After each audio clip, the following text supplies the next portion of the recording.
E já estamos de volta com o programa A Vida em Foco desta quarta-feira. Primeiro bloco a gente falou aqui sobre as metas que você deve estar pensando. Se não está, vai começar para 2023. Se você perdeu, ligou agora a televisão, depois você corre no YouTube, TV Evangelizar Oficial e assista porque vale a pena.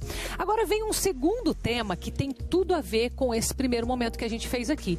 Porque não tem como você se programar para o futuro se você tiver coisas não resolvidas ou mal resolvidas do teu passado, que a gente vai chamar aqui dos traumas. Então vamos entender um pouco mais dessa área. Estou com um especialista aqui, Dr. Eric Café, seja bem-vindo. Muito obrigado. Tudo bem? Tudo bem, Carol. Graças a Deus, que bom. Vamos falar um pouco de passado agora. Falei do futuro, né, anteriormente.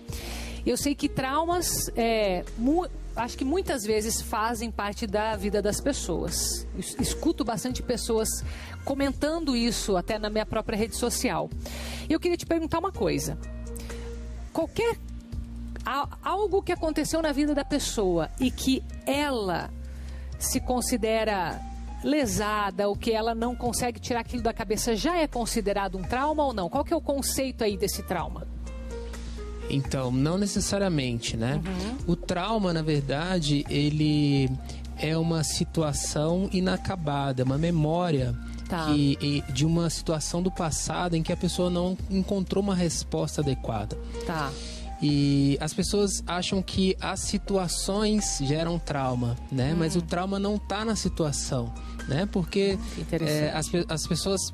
Diferentes pessoas passam por uma mesma situação e nem todas se traumatizam. Entendi. Né? O trauma, ele tem a ver com a resposta, com a incapacidade da pessoa de gerar uma resposta adequada àquela situação.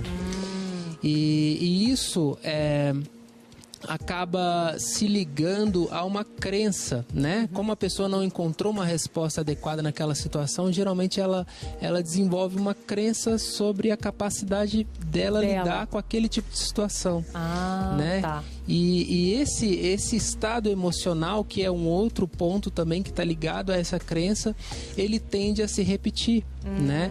Porque a nossa mente, ela utiliza as nossas memórias para fazer certas antecipações. Sim, né? Para evitar aquilo. Isso, para evitar que aquilo ocorra novamente.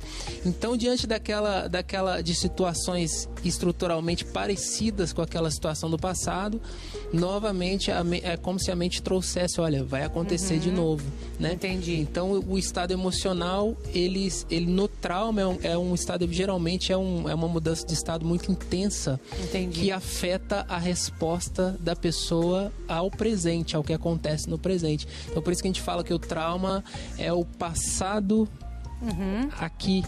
O passado no presente. A pessoa está praticamente revivendo aquilo. Exatamente. A pessoa revive aquilo enquanto estado. E sabe que você falando isso, de certa forma é um alívio, acredito. De certa forma, estou falando. Porque a pessoa às vezes não vai procurar uma ajuda porque ela fica com medo de reviver algo que na verdade ela já está vivendo o tempo todo. Você não está resolvido, então. Sim. Então o melhor é já entrar logo de uma vez com um método que vá resolver aquilo. A importância do método e a psicoterapia, invariavelmente, são métodos de trabalho com as lembranças traumáticas, né, com o passado, e como esse passado se torna aqui presente, né? E então, assim, esses métodos, geralmente, eles trabalham a possibilidade da pessoa reviver o trauma, mas de uma forma gradativa também. Porque de uma forma mais segura, a gente pode dizer? De uma forma segura, né? Porque eu vou tocar num ponto da minha história que eu tenho que me sentir em segurança para eu corrigir essa situação. E geralmente eu encontro segurança na aliança terapêutica, né? Quando eu me vinculo a alguém em que eu confio, que eu posso contar aquela situação, que muitas vezes quando a gente considera um aspecto emocional, um trauma emocional, muitas vezes as conclusões são conclusões até a pessoa pode interpretar como bobas, né? Sim. Porque no nosso mundo emocional, muitas vezes a gente se prende a necessidades até, né? Se você pensa um trauma de infância, é uma necessidade infantil, de desejo de proteção e às vezes uma necessidade que hoje a pessoa não percebe como algo importante. Como se assim, fosse irrelevante, daí ela acaba deixando de lado ela algo acaba que é muito não dando importante. importância, mas a estrutura da situação, aquilo foi importante naquele momento. Sim, e aquilo gerou uma crença negativa ao meu respeito, né? Então, assim, eu acabei me perdendo na pergunta. Não, mas você já respondeu, que é a questão do sentir a segurança no próprio método ou no próprio profissional para que a pessoa possa se abrir. E aí sim ela vai conseguir até olhar para essas situações passadas e não vai trazer o sofrimento todo novamente, que acho que esse é o maior medo das pessoas, né? Por isso o trabalho é um trabalho gradativo, né? Ele é um trabalho gradativo em que você vai se aproximando da cena traumática, né? A gente tem cada psicoterapia tem o seu método e hoje em dia também tem as terapias de reprocessamento, né? Como que é o teu método? Qual que é o nome dele? Hoje eu utilizo o método EMDR. Né? EMDR. Isto, que é um método de dessensibilização. Tá. Traduzindo, né? Sim. É dessensibilização e reprocessamento por meio de movimentos oculares. Né? É esse. Eu já ouvi falar, mas eu não conheço, não. É um método que ele simula ele trabalha com a bilateralidade, né? Do cérebro emocional e o cérebro lógico. Então, à medida que a pessoa ela trabalha uma memória traumática, ela tem a possibilidade de corrigir, né? De fazer com que o cérebro corrija aquela experiência. Sim, aquela experiência e a sensação, né? Que o trauma ele fica preso aqui, esse estado fisiológico. Então a pessoa consegue corrigir uma experiência, a intensidade que uma experiência perturba o presente. Olha só. E na tua experiência, eu sei que talvez dependa de como a pessoa, de qual é o trauma e qual a intensidade desse trauma. Mas em quanto tempo ela consegue se libertar desse trauma e voltar a ter uma vida normal? Isso é possível em qualquer caso? Tem exceções? Não. Depende da complexidade do trauma, né? Porque muitos traumas, às vezes algumas sessões você consegue resolver uma fobia, um medo de alguma situação específica, mas alguns traumas eles são provenientes de experiências muito duradouras, né? Na nossa história. Quanto mais repetitiva for essa experiência, mais enraizada ela vai estar. Isso, e hoje a gente já sabe que a experiência traumática, ela se organiza por uma rede de memórias. Então, nesses casos mais complexos, né, que são casos que acabam gerando dissociação, gerando o próprio transtorno do estresse pós-traumático, né? Nessas situações a gente precisa ir reprocessando, é como se a gente vai pegando cada memória e vai percorrendo esse caminho que a memória vai fazendo durante a história. Só leva um tempo maior, é isso? Leva um tempo maior, Entendi. Em torno aí de 15 a 20 sessões. Tá. Mas também tem um outro ponto. A minha estrutura de memória é o que a minha mente usa para me manter, né? Vivo, né? Digamos assim. E então o trabalho não é só eu também desativar uma rede de memórias, eu também tenho que construir uma rede que a gente chama de rede adaptativa, né? Que não dá para tirar aquela memória de lá, você tem que substituir, isso nesse sentido. A gente precisa... E faz essa substituição pelo método. Sim. Interessante. Pelo método também. Agora deixa eu te perguntar algo relativo ao momento certo de agir.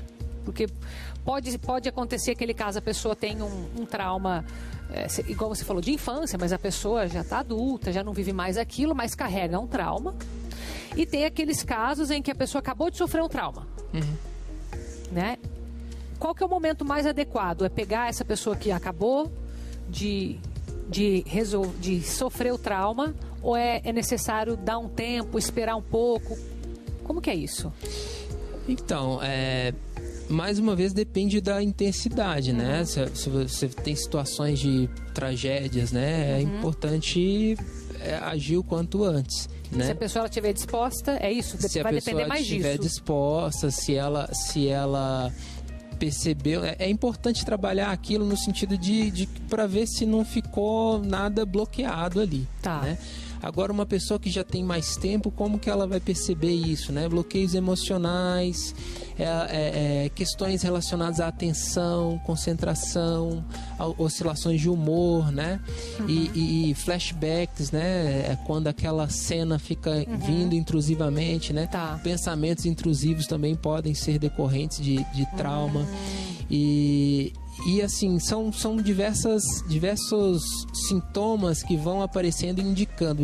Geralmente, quando a pessoa tem um trauma de muito tempo, ela vai perceber isso como uma perturbação da atividade diária dela, né? Ela ou vai causar um sofrimento, ou ela vai perceber que aquilo de certa forma afeta nas atividades da vida, tá, né? No trabalho,